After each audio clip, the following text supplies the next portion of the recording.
Bonjour, c'est Cryptoly, j'espère que vous allez bien en ce vendredi 22 septembre 2023. C'est avec plaisir qu'on se retrouve aujourd'hui pour parler de BTC, pour parler de crypto, pour parler de macro, comprendre aussi pourquoi on a chuté, pourquoi on a cassé, pourquoi on est toujours au-dessus des 25 200. C'est la question importante à se poser et ça commence tout de suite.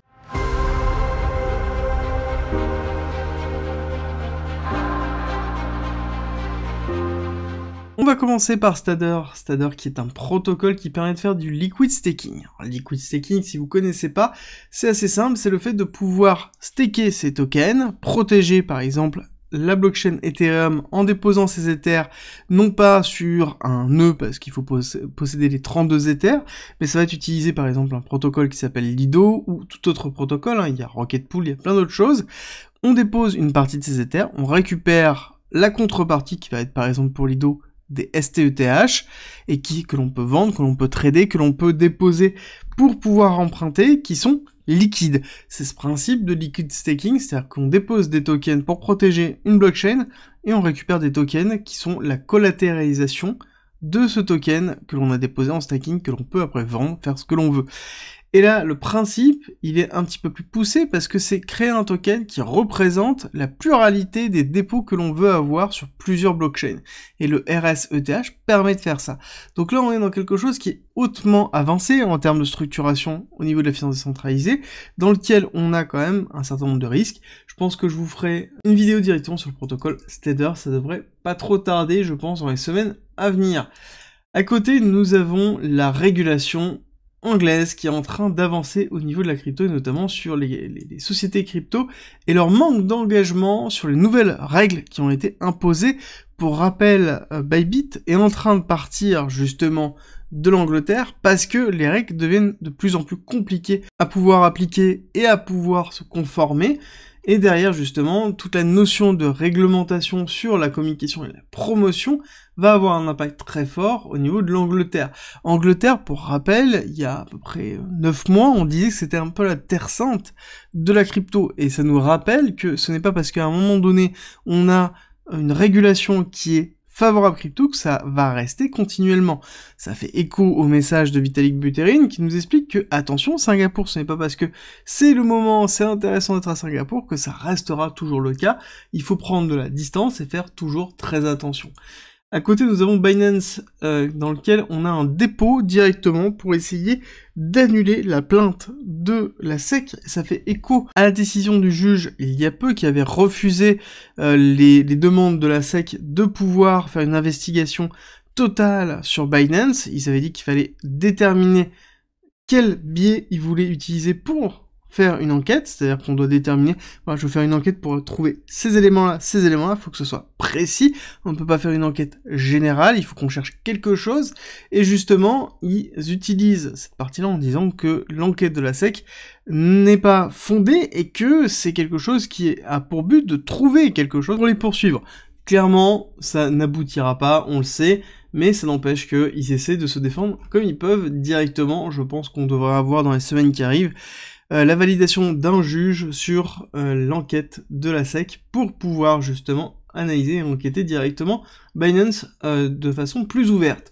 À côté, nous avons les chiffres qui sont tombés hier. L'indice manufacturier de la Fed de Philadelphie, moins 13,5, qui fait vraiment très mal. Précédemment, on était à 12, on est repassé en négatif.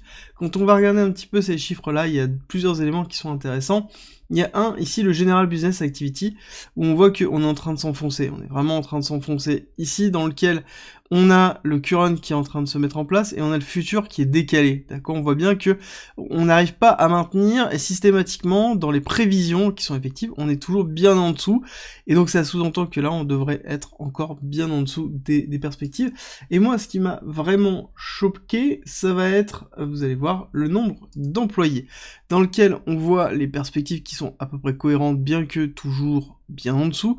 On a bien une démarche qui est descendante du nombre d'employés réels, et on voit qu'on a vraiment une cassure au niveau de juillet, août et donc septembre 2023, on continue à s'enfoncer, et je pense que le nombre d'employés va continuer à diminuer.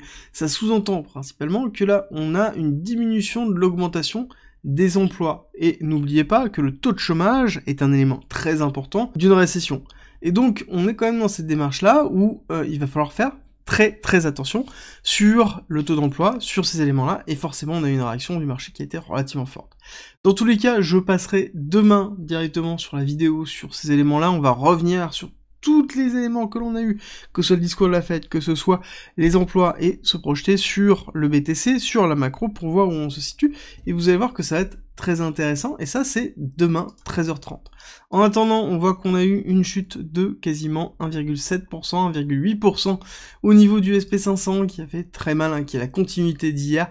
On voit qu'on a liquidé une grosse partie du mouvement, on est retourné tester quelque chose qui est important dans lequel on a première résistance, deuxième, troisième, on voit que c'était aussi très fort dans cette zone-là, très fort dans ces zones-là, donc on est vraiment dans une zone classique de résistance, dans lequel maintenant c'est un support, on est en train de s'appuyer dessus, on n'a pas cassé les plus bas, donc on a quelque chose qui est quand même relativement intéressant, parce que si on avait cassé ici, déjà on aurait eu un signal et on serait déjà en train de retester, moi ma zone, qui est les 4300, d'accord, 4300, qui était le niveau de résistance et de rupture qui a entraîné lors de cette rupture ici le gap, hein, donc c'est vraiment cette zone-là, lorsqu'on a cassé cette zone, où on a eu vraiment l'accélération du cours, et on a une seconde zone qui est un petit peu plus bas, qu'on mettra un petit peu plus tard, hein, qui est 4186, où on a une grosse zone d'accumulation, et la rupture de l'accumulation qui s'est trouvée ici, avec la première phase d'accélération et la deuxième phase d'accélération.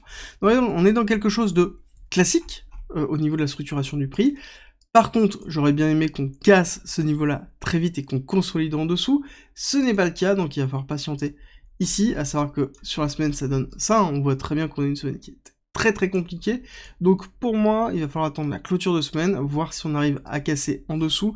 Ça va dépendre des chiffres, parce qu'on a encore des chiffres qui sont en attente, hop, qui sont le PMI service aujourd'hui à 15h45, qui risque de faire très mal si jamais on est en dessous de 50.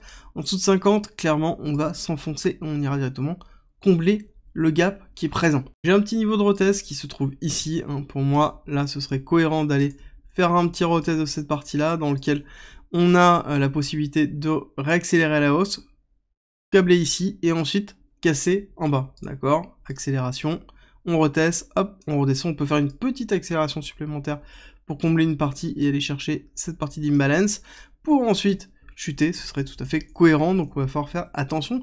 Pour moi, ce sont des zones de rechargement pour une continuité baissière. Nasdaq, pareil, on voit qu'on a cassé premier, deuxième, on n'a pas recassé la partie basse, par contre on a eu ici la liquidité de la mèche précédente, mais on n'est pas allé chercher la mèche suivante. Donc pareil, pour moi, on est toujours en attente de la clôture weekly. Au niveau du pétrole, on voit qu'on a eu une très belle réaction sur le 236, et on voit qu'on est en train de repartir à la hausse, donc c'était un tout petit pullback que l'on a eu pour pouvoir repartir, donc on va voir si on arrive à se stabiliser ou si on a la mise en place d'une distribution avec un BC ARST SO UT UTAD. D'accord, donc là on aura après un LPSI et ensuite une cassure baissière. Là on aura une distrib, donc il va falloir faire attention. Après on va déterminer est-ce que le ST va être puissant ou pas, est-ce qu'on va vraiment retester exactement, est-ce qu'on va faire un petit ST, pourquoi pas ici, SO, UT, hop, UTAD et ensuite cassure. Ça pourrait être intéressant, mais il va falloir attendre pour avoir ces éléments-là. Dans tous les cas, on avait fait un pullback pour une continuité haussière, la target que l'on a c'est 93, voir si on a une distribution ou si on continue à foncer tout droit.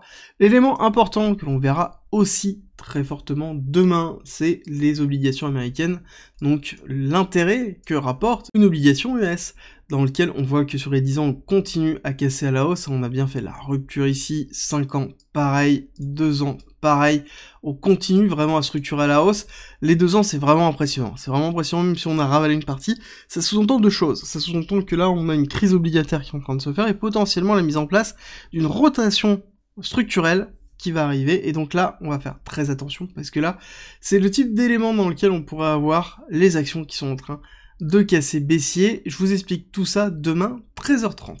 Niveau BTC, ça va entraîner quoi? Ça va entraîner, ici on voit bien un ravalement de la bougie, on a toujours la divergence qu'on ira voir tout à l'heure en daily, on voit que le niveau de résistance est toujours bien présent de l'accumulation, dans lequel on a eu l'accumulation SCR, ST, STB, prise de liquidité basse, ici dans les 15 500, accélération haussière, test de la R, rupture de la R, on voit bien la bougie très forte de la rupture de la R, et ensuite on voit qu'on a retesté une fois, retesté deux fois, et là on est toujours dans cette zone de construction. Alors je dis bien construction pour pas dire latéralisation, parce que c'est exactement ce qui est en train de se passer. On a toujours notre divergence baissière qui est présente, hein, donc on fait toujours très attention. Notre zone de retest à 28 600 qui est toujours là en tête, mais clairement, là, la cassure baissière, c'est une réintégration du range précédent, d'accord? C'est le range où on est depuis mi-août, hein. Globalement, on a eu quelques exceptions, quelques débordements, quelques déviations, première, deuxième, troisième, ok, mais on est toujours dans ce range et on se rétablit dans ce range. Ah, oui, mais quand on regarde ici en 2 heures et qu'on décortique exactement ce range, on voit qu'on a une multiplicité de ranges. On a un range primaire qui est entre 26 800 et ici 25 300, mais dans ce range primaire, on a un range secondaire ici qui est à 26 200 jusqu'à 25 900, et qu'on a un deuxième range qui s'est formé ici, qui est présent et qui est globalement jusqu'à 26 400, et 25 300. Donc on a en fait c'est plusieurs ranges qui s'entrechoquent, et là on voit qu'on a fait une réincorporation dans le premier range, dans le plus gros, celui qui est le plus large, mais on a rebondi sur ici le top du précédent range, et donc on voit qu'on a fait un très beau pullback. Il va falloir voir, est-ce qu'on est capable de faire un beau rebond sur les 26 800, voire même une petite accélération jusqu'au 26 900, 27 000, pourquoi pas retester, avant de faire ici une nouvelle tentative, donc réincorporer le range, le dernier range que l'on a eu, pour ensuite faire ici un pullback, et là on aurait, hop, une tentative ici. Donc là, on aurait un scénario qui serait le plus probable pour moi, d'accord? Donc on n'est pas dans une tentative haussière, on a fait une rupture de ces lots-là. Pour moi, on est dans une tentative de réintégration du range. On a deux typologies, soit on part sur un flux, donc sous-entendu une tendance réelle dans laquelle on a une structure avec des lots qui sont bien présents et des tops qui sont bien présents, qui nous marquent la structure, soit on est dans une phase de latéralisation, où on est dans quelque chose qui ressemble à ça, où les tops et les lots, en fait, n'ont qu'un rôle, parce que principalement, on est entre un support et une résistance, et on travaille en fait une latéralisation. Actuellement, on est toujours dans une latéralisation, c'est juste que là, on se dit qu'on a eu un mouvement parce qu'on a eu un mouvement de volatilité. Mais on reste toujours très très bas, hein. Je vous rappelle qu'on reste vraiment très très bas. Faire un mouvement du BTC de 2%, ce n'est pas de la volatilité sur la crypto. On prend du recul. Surtout que là, on est en train de créer ici de la liquidité, donc au niveau de l'accélération haussière. On voit que ici, on est en train de créer aussi de la liquidité dans cette zone-là, avec le lot qui a été effectué sur le rebond réel de la résistance, enfin du support maintenant, mais qui est le top du range, donc sous-entendu la précédente résistance qu'on a cassée, sur lequel on a fait un retest, premier retest, deuxième retest avant d'avoir l'accélération. Donc pour moi, on est plus dans ce contrôle de retest du range pour une réintégration par la suite. Donc on va patienter, je pense qu'on devrait avoir un second mouvement aujourd'hui. Si c'est pas le cas, à ce moment-là, on va se retrouver dans une latéralisation propre au week-end, avec très peu de volatilité, quelque chose qui ressemble un peu à ça, dans lequel on a des toutes petites bougies qui peuvent être soit montantes, soit descendantes, mais il y a peu d'intérêt, dans lequel on crée de la liquidité, et qu'on va aller chercher la liquidité dimanche soir, lundi soir, comme d'habitude. De toute façon, on en discutera certainement demain, 13h30, pour la vidéo weekly. Ensuite, au niveau de l'order flow, bon, je vous cache pas qu'il y a aucun intérêt. Il n'y a aucun intérêt, donc ça veut dire que quand je dis qu'il n'y a aucun intérêt, c'est pas l'order flow qui a aucun intérêt, c'est que on est en train de nous montrer qu'il n'y a aucun intérêt sur le marché actuellement, que le mouvement qui est en train d'être effectué, il n'y a pas de tendance, il n'y a rien. Donc ça confirme mon biais de me dire, bon bah ok, on est toujours dans cette latéralisation, on est toujours dans un flux baissier, dans lequel on a une latéralisation générale, flux baissier qui a commencé ici sur les 37 700, avec la rupture est validé par la rupture des 29 500 pour une cassure baissière avec un retest ici. Ok, mais là on est dans une latéralisation et on reste dans cette idée-là. Il faut bien comprendre que là on va pas casser forcément baissier, on n'a pas de momentum, on n'a pas de jus, même si on voit que là on a fait une cassure baissière. Alors ça c'est les liquidités d'hier, je les ai pas mis à jour pour bien vous montrer que on a fait une cassure, on a liquidé toute cette partie-là, mais on n'a pas fait ici un long squeeze, on n'est pas allé chercher plus bas, alors qu'on avait de la capacité de liquidité. Donc ça veut dire qu'on rentre bien dans cette forme de latéralisation, on a une baisse de perp, une baisse du spot, donc globalement on a une forme d'abondance structurelle que l'on va avoir. Encore une fois, on commence à avoir l'habitude, c'est le principe de la léthargie, clairement. Au niveau des liquidités, pareil, de la liquidation heatmap, on voit qu'on est bien dans une tendance où on est allé chercher la liquidité là, on a renforcé la liquidité haute, ok, mais en fait, on est toujours dans ce range et ça ne change rien, il va falloir être patient comme d'habitude. J'espère que cette vidéo vous a plu, si c'est le cas, n'oubliez pas de me laisser un like et un commentaire, ça soutient le travail que j'effectue, ça me fait toujours très plaisir, et nous on se retrouve à 13h30 pour parler de ANKR, la crypto d'Anchor, dans lequel on a beaucoup de choses à dire, un protocole qui est très intéressant et qui évolue énormément, et donc c'est à 13h30.